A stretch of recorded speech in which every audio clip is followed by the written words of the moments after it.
Welcome to this month's small group. Tonight's topic is licensed local pastor. This is what we have at our church currently, and many churches have. This is in lieu of or different from an ordained clergy pastor. We'll go through both and kind of see some of the differences between the two and how they fit into the United Methodist Church. To start out with, we have the ordained clergy. These are folks that have gone to seminary. They've got a master's in divinity, usually 3-4 years, give or take, in their courses of study. They're considered, they start out after they get done their education, they're considered provisional elders. They kind of like a newer person into the elder section, and then they become full connection elders, where they are guaranteed an appointment in the United Methodist Church somewhere. It's kind of like a guaranteed, position, so to speak, where they actually definitely have a spot within the church, and they will always be found an appointment somewhere through the bishops and so forth. Now, licensed local pastor, this is what we have again in our church. They don't go through the same 3 to 4 years worth of study and get that master's in divinity, though they do have to get educational training.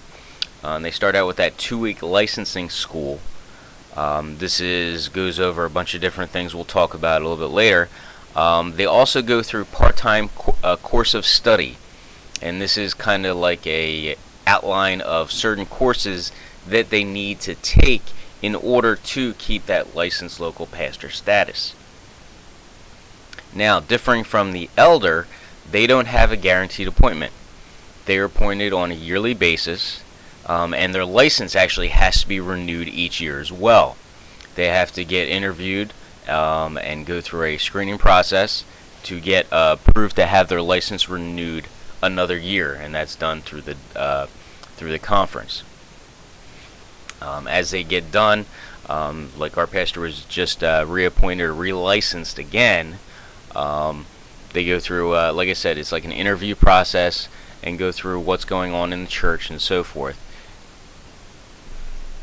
They're not guaranteed that appointment. Like I said, it's not like the elders where they're guaranteed. They may not renew the license, they may not reappoint, or they might reappoint to a different church as well. We're kind of in a new thing, or a rare thing, where we've had a pastor for 14 years now. Normally they change that and move that actually around a lot more often. So again, have to be done each year, relicensed. They don't go through as much schooling, but that part-time course of study can take quite some time. It can almost be considered at one point a master's of sorts, or an equivalent, based upon some of the time frames and things they have to go through. Usually they're 2-week courses, and we'll talk about that a little bit later. Licensed local pastors, they're increasing. Why are they increasing? Well, there's a number of factors why they're increasing. As we say here, or show here with some of the statistics, in the 90s, the elders outnumbered local pastors 5-1. Now actually the numbers have changed to about 2-1. Traditionally, it's thought of as the licensed local pastors leads the small churches, or that's who covers the small churches, and the elders the big mega churches. One reason is due to the money requirements on both ends. Elders receive a minimum salary and benefits package and retirement pension and so forth. Not all licensed local pastors do. Elders are full-time. Licensed local pastors they could be full-time, but there's a lot that are part-time as well. And this goes into the money aspect, where the churches can't always afford to have them as full-time, depending upon the size. And that kind of goes back to why it's usually traditionally thought as the smaller churches have the licensed local pastors versus the bigger churches, because they don't have as many people coming in, they don't have as much money they're bringing in, so they can't afford all the extra things like insurance, pension, and so forth. So again, that's normally why and traditionally spoken, but it's not a guarantee. The other thing could be looked at is the educational requirements, having to go through 3 years of seminary, 4 years of seminary to get that degree, to have that educational requirement to meet the elder status. The other thing is we're finding that a lot of pastors are coming from other areas too, and this isn't their first choice of career in life. This is a second or third one. As you can see from the graph here, these are two different and only five years difference here in the two sets of numbers, where we have licensed local pastors and elders. Licensed local pastors has increased by a little over about 1,400, and the elders actually dropped by roughly about the same.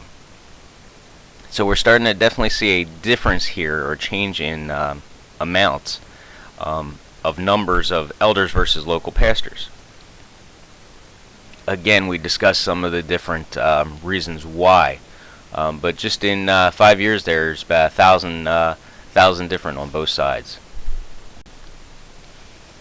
So is this a good thing or is this a bad thing?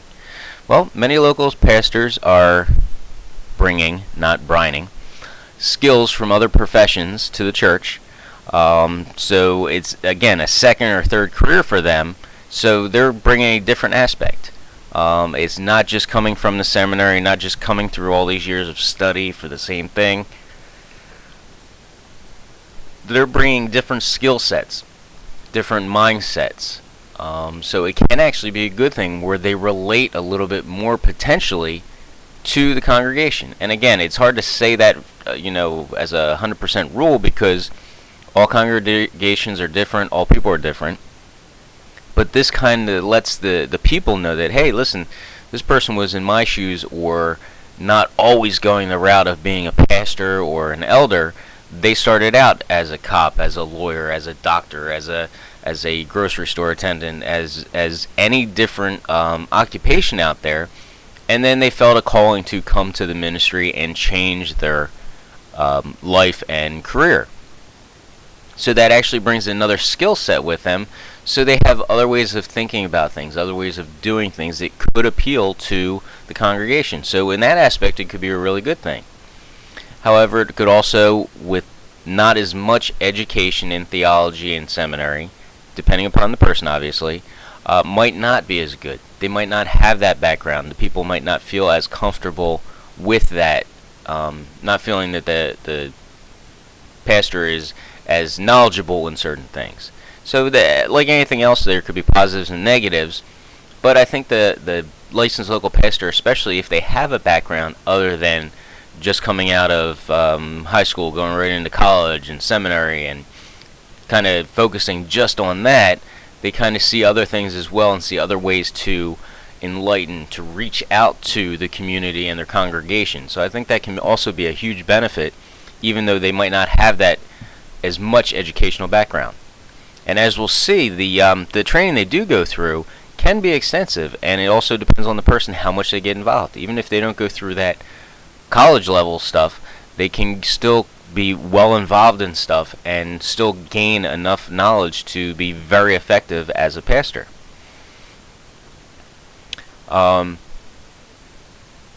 They also can be given assignments other than being the pastor of a church. They could be an associate pastor of a megachurch. They could also deal with other things within the church. They could be given stuff like in charge of the youth ministry or in charge of outreach. There are also some that aren't even assigned to churches that have tasks for community outreach or for projects or things. Again, not just leading a church. There's plenty of other positions, plenty of other tasks and projects out there that they can be assigned, as opposed to, okay, you're in charge of a small church. Because obviously there's only so many churches out there too. Even though they are on the rise as far as the licensed local pastors, again, they're not dedicated just to churches. They can do other things within the United Methodist Church to help out. Leaders of the different size churches we talked about, associate, mega churches, community ministries, all these are different things that they can do, like we said, and more. They can be put in positions within the United Methodist Conference that are not church related. They could be administrative. They could use their special skills. Again, we talked about how they came from another occupation. They could use those skills to help out the United Methodist Church in some other way. As we know, God gives us all different talents, which we're discussing in our other small group, and this allows us to be able to spread His word, spread His glory in different ways. The education for the licensed local pastor, they call it a course of study. It's about 20 courses. They include a variety of topics. They deal with preaching, Bible, evangelism, and much more. They usually go for roughly 2 weeks. Our pastor usually was going for, and it kind of backed it up in some of the research that we did for this, where they are a resident at the college or at the facility for 2 weeks, and they have constant daily study, prayer, and so forth, and go through this training. So it's a 2-week course bundled into a resident program. They get done that, and then they continue on with their preaching and ministry, and then they continue going on. This could go on for many years till they finish these 20 courses or so. Again, it's not as in-depth as an elder, so that could be, depending on how you look at it and depending on the person, a good thing, a bad thing, but it's not as in-depth, it's not as big a commitment, not only financially, but time-wise and effort-wise as the elder education goes. Other differences from those ordained elders, only have jurisdiction within their appointment. So if you're going out to another jurisdiction or another church, then you need permission to say to wedding outside of your jurisdiction. They cannot become a district superintendent or a bishop. They would have to start going through the ordained elder program in order to be potentially looked at for those two positions. When the conferences come around for jurisdictional in general, not the annual conference, they cannot be the delegate as a clergy unless, again, they're that ordained elder. Now, in our annual conference, they do have a separate vote, and they do have some votes there. However, the licensed local pastor cannot go to jurisdictional and general conference as a delegate. This past annual conference, they did a vote to send people, because this is our 4-year quadrennial where the general conference is being held and the jurisdictional conference. They did vote, but only for the ordained elders to be able to go, not the licensed local pastor. Once they have completed their jurisdiction, or their course of study, they can vote in the jurisdictional and general conference, but again, they're not the delegates there. And this was something I thought it was interesting, is they're not supposed to wear a stole. That's that thing that goes around, and we'll actually talk about that in another Chuck Nose church or small group.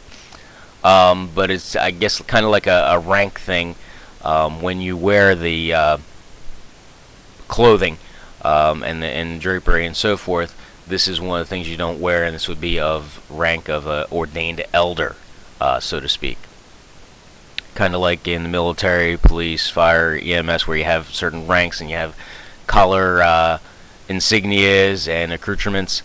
This would be kind of one of those as well, kind of showing their level of training and education.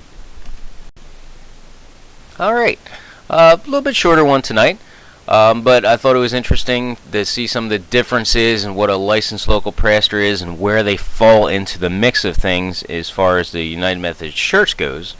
How they can be a huge benefit, kind of where they come from. So hopefully you got something out of that. Here's the resources as always. And also you got the Chuck Nose Church video as well.